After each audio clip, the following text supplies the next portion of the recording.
Hello दोस्तों, good morning, नमस्कार। मैं प्रकाश पाठी आपका अपनी नई वीडियो में स्वागत करता हूं। आशा करता हूं कि आप लोग अच्छे होंगे। जैसा कि आपको पता ही होगा कि मैं आजकल जीएस से रिलेटेड वीडियो लेके आ रहा हूं। हमारी नई वीडियो का टॉपिक है भारत रत्न, जिसे गवर्नमेंट ऑफ इंडिया के द्वारा दिया जाता है। तो वीडियो को शुरू करने से पहले एक बात बोलना चाहूँगा कि अगर अभी तक आपने मेरे चैनल को सब्सक्राइब नहीं किया हो तो प्लीज़ सब्सक्राइब कर लीजिएगा। बेल आइकन को पर भी क्लिक कर लीजिएगा और वीडियो को लाइक कर दीजिएगा और वीडियो को शेयर भी कर दीजिएगा, क्योंकि अगर आप ये वीडियो शेयर कर देंगे और हमारे चैनल को सब्सक्राइब करेंगे तो मेरा ये वीडियो बनाने का मोटिव पूरा हो जाएगा। क्योंकि जो मैं ज्ञान दूसरों को देना चाहता हूँ, मैं जो चाहता हूँ कि दूसरों का भी फ़ायदा हो, वो मेरा काम पूरा हो जाएगा। तो अपनी वीडियो को स्टार्ट करते हैं। आपको जैसे कि अभी इसमें दिख भी रहा होगा कि हमारा टॉपिक क्या है, भारत रत्न। इससे रिलेटेड हम इसमें देखेंगे। ये जो है साइन बना हुआ है, ये भारत रत्न का ही साइन या फिर इमेज है, ऐसा ही वो देखने में रहता है। तो हमारे दिमाग में सबसे पहला प्रश्न ये आएगा कि भारत रत्न होता कैसा है, दिखता कैसा है, बनता कैसा है। तो इस रिलेटेड एक ये लाइन लिखी हुई है इसमें कि जैसा कि अभी आपको यहाँ पे दिख रहा है, एक पीपल के पत्ते पर सूर्य की प्लेटिनम छवि के संग देवनागरी लिपि में खुदा हुआ है। तो इसका जो आकार है वो पीपल के पत्ते के जैसा है, और ये जो बीच में आपको दिख रहा होगा ये प्लेटिनम की छवि उसकी परछाई की तरह है। और इसमें क्या है, भारत रत्न लिखा हुआ है देवनागरी लिपि, मतलब हमारी हिंदी लिपि में। हमारी जो ऑफिशियल लैंग्वेज की जो लिपि है वो है देवनागरी, तो उसी में लिखा हुआ है भारत रत्न। तो आशा करता हूँ कि आपको समझ में आ गया होगा। तो हम आगे देखेंगे कि यह सबसे पहले किसे दिया गया, कब दिया गया और क्यों दिया गया। तो सबसे पहले भारत रत्न 1954 में श्री चक्रवर्ती राजगोपालाचारी जी को दिया गया, जिनका जन्म थोरापल्ली नामक गांव में हुआ था। जैसा कि आप लोग देख रहे हैं इसमें लिखा भी हुआ। इस क्लास की पीडीएफ मैं बाद में डिस्क्रिप्शन बॉक्स में ऐड करा दूंगा। इनका जो जीवन काल है वह 10 दिसंबर 1878 से 25 दिसंबर 1972 तक था। आपको ये भी जानना ज़रूरी है कि इनका एक नाम राजा जी भी था। ये राजा जी के नाम से फेमस थे। और इनसे रिलेटेड एक बहुत ही ज़्यादा पूछा जाने वाला प्रश्न है, ये स्वतंत्र भारत के द्वितीय गवर्नर जनरल थे। मतलब हमारे भारत के प्रथम गवर्नर जनरल कौन थे, स्वतंत्र भारत के प्रथम गवर्नर जनरल कौन थे, लॉर्ड माउंटबेटन थे। उनके बाद द्वितीय गवर्नर जनरल कौन थे, तो श्री चक्रवर्ती राजगोपालाचारी जी थे। और ये है प्रथम भारतीय गवर्नर जनरल थे। ये अलग क्वेश्चन है, भारत के द्वितीय गवर्नर जनरल कौन था, स्वतंत्र भारत का द्वितीय गवर्नर जनरल कौन था, तो चक्रवर्ती राजगोपालाचारी। और स्वतंत्र भारत का प्रथम भारतीय गवर्नर जनरल कौन था, तो वो भी चक्रवर्ती राजगोपालाचारी होगा। ये वन लाइनर में बहुत ज़्यादा पूछा जाता है। इससे रिलेटेड जो नेक्स्ट इंपॉर्टेंट क्वेश्चन बनता है कि ये किस प्रांत के मुख्यमंत्री थे के रूप में बने थे, कि ये मद्रास प्रांत के मुख्यमंत्री बने थे। हम यहाँ पर हर डेट और टाइम को मेंशन नहीं कर सकते हैं, इससे हमारी वीडियो बड़ी हो जाएगी। आपको पीडीएफ मिल जाएगा, उसमें आपको सब चीज़ें मिल जाएंगी। एक लाइन इसमें भी देख लीजिएगा, एक महत्वपूर्ण इसमें भी ये भी है, वे दक्षिण भारत के कांग्रेस के प्रमुख नेता थे, किंतु बाद में वे कांग्रेस के प्रखर विरोधी बन गए तथा स्वतंत्रता पार्टी की स्थापना की। मतलब शुरुआत के दिनों में ये कांग्रेस के दक्षिण भारत के प्रमुख नेता थे, लेकिन आगे चल के कांग्रेस की नीतियों और उनके क्रियाकलापों के कारण ये उनके प्रमुख विरोधी बन गए, कांग्रेस का विरोध करने लगे और इन्होंने अपनी एक नई पार्टी, अलग पार्टी की स्थापना की।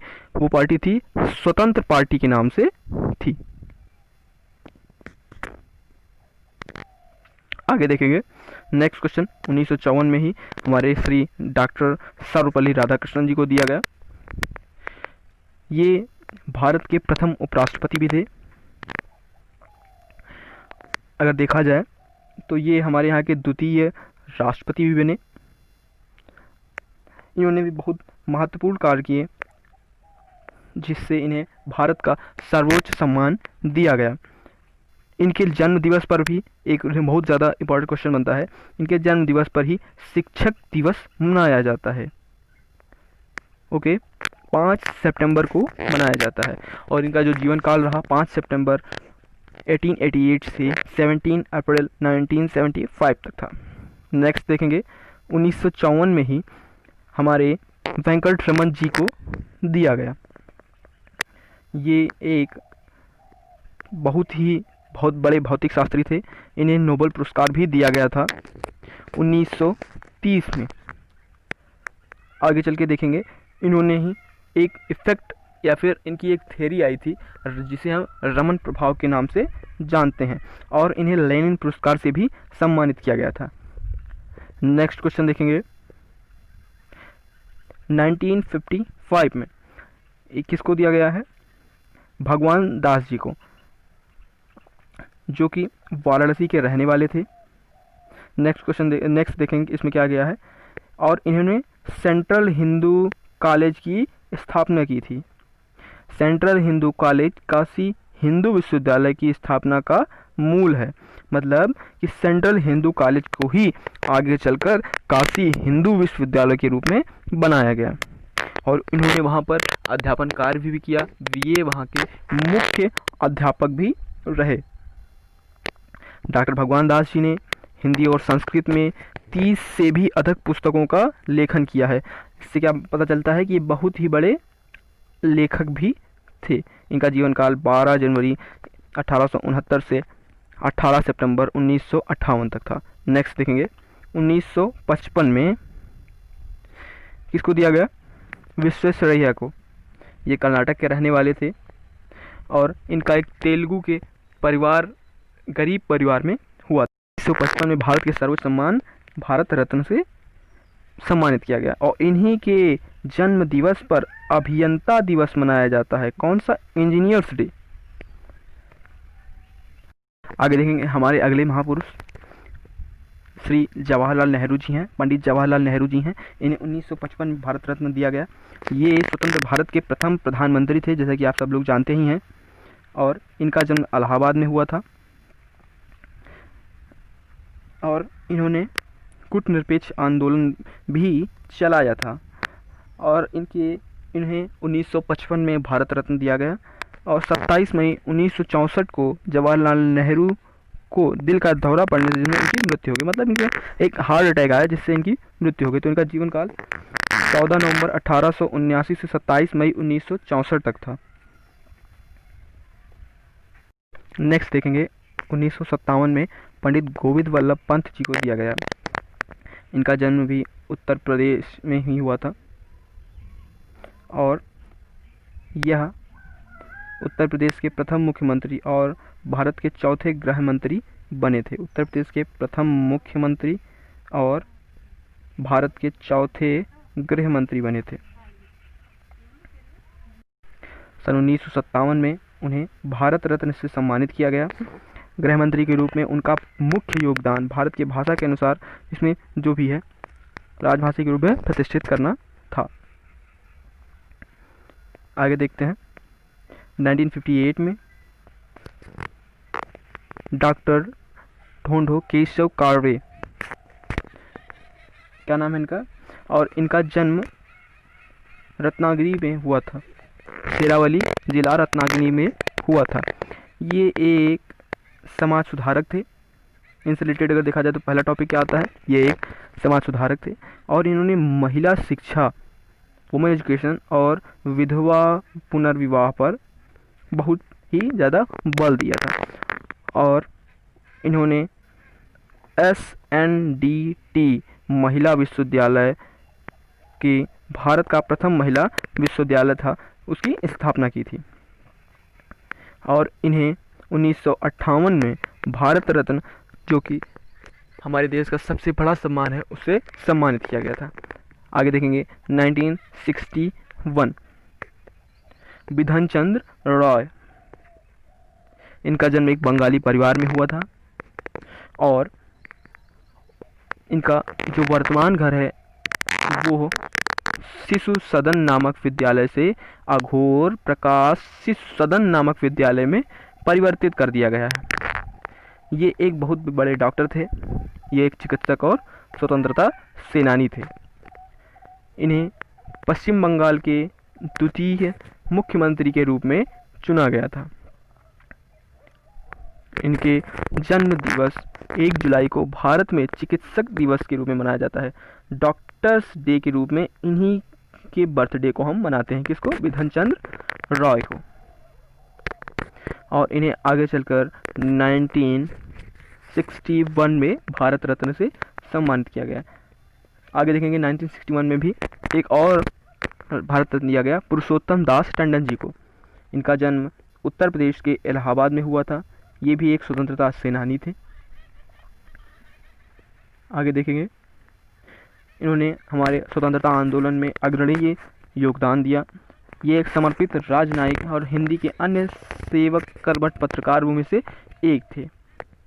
और ये 1950 में भारतीय राष्ट्रीय कांग्रेस के अध्यक्ष बने।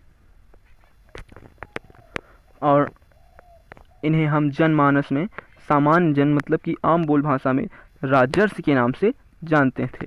मतलब इनका जो उपनाम था वो राजर्षि था। नेक्स्ट देखेंगे 1962। डॉक्टर राजेंद्र प्रसाद जी को कौन नहीं जानता है। तो हमारे अगले महानुभाव हैं डॉक्टर राजेंद्र प्रसाद। सबसे छोटी बात तो सबको पता ही, ये भारत के प्रथम राष्ट्रपति थे। इन्होंने स्वतंत्रता आंदोलन में भी भाग लिए थे। आगे देखेंगे इनसे रिलेटेड क्या दिया गया है। उन्होंने भारतीय संविधान के निर्माण में भी अपना योगदान दिया था। आपको पता होगा कि राष्ट्रीय ध्वज समिति में के अध्यक्ष ये थे, राष्ट्रगान समिति के अध्यक्ष भी यही थे और संचालन समिति के अध्यक्ष भी यही थे। राष्ट्रपति होने के अतिरिक्त उन्होंने स्वाधीन भारत में केंद्रीय मंत्री के रूप में भी कुछ समय तक कार्य किया था। पूरे देश में अत्यंत लोकप्रिय होने के कारण इन्हें राजेंद्र बाबू और देश रत्न कहकर पुकारा जाता था। मतलब इनका एक उपनाम था कौन? क्या? राजेंद्र बाबू, या फिर इन्हें देश रत्न के नाम से जाना जाता था। आगे देखेंगे तो डॉक्टर जाकिर हुसैन जी का इस बार हम जिक्र करने जा रहे हैं, जिनका जन्म 8 फरवरी 1848 को हैदराबाद में हुआ था। और ये भारत के तीसरे राष्ट्रपति थे, जिनका कार्यकाल 13 मई 1967 से 3 मई 1968 तक था। और इन्होंने 1920 में जामिया मिलिया इस्लामिया की स्थापना में योग दिया तथा ये इसके कुलपति बने। मतलब इन्होंने इसके स्थापना की और इसके चांसलर बने आगे चलकर। और इनकी अध्यक्षता में विश्वविद्यालय शिक्षा आयोग का भी गठित किया गया। विश्वविद्यालय शिक्षा आयोग भी गठित किया गया। और ये भारतीय प्रेस आयोग, विश्वविद्यालय अनुदान आयोग, यूनेस्को, अंतर्राष्ट्रीय शिक्षा सेवा तथा केंद्रीय माध्यमिक शिक्षा बोर्ड से भी जुड़े रहे। मतलब ये CBSE से भी जुड़े रहे। और 1962 में वे भारत के उपराष्ट्रपति भी बने थे। तो डॉक्टर जाकिर हुसैन को भी ऐसा शायद ही कोई होगा जो नहीं जानता होगा। और इनका जीवन काल 8 फरवरी 1897 तक था से 3 मई 1969 तक था। हमें लगता है कि अगर आज ही हम सारे भारत रत्न प्राप्त करने वालों को एक ही वीडियो में समाहित करना चाहेंगे और उनसे रिलेटेड सारे तथ्यों पर भी ध्यान देना चाहेंगे, महत्वपूर्ण तथ्यों पर भी ध्यान देना चाहेंगे, तो वीडियो बहुत लंबी हो जाएगी। तो इस वीडियो में आज इतना ही रखते हैं। इसका मैं पार्ट 2 भी लेके आऊँगा। तो आशा करता हूँ कि आप सबने अभी तक वीडियो को लाइक कर दिया होगा। अगर जिसने ना किया हो तो प्लीज़ कर दीजिएगा। और जो भाई या बहन वीडियो देख रहे हो तो आशा करता हूँ कि आप मेरे चैनल को बिना सब्सक्राइब किए हुए नहीं जाएंगे, क्योंकि अगर आप सब्सक्राइब कर लेंगे हमारे चैनल को और वीडियो को लाइक कर देंगे तो मेरी मेहनत जितनी भी होगी वो सफल हो जाएगी। तो आज के लिए इतना रखते हैं। जय हिंद।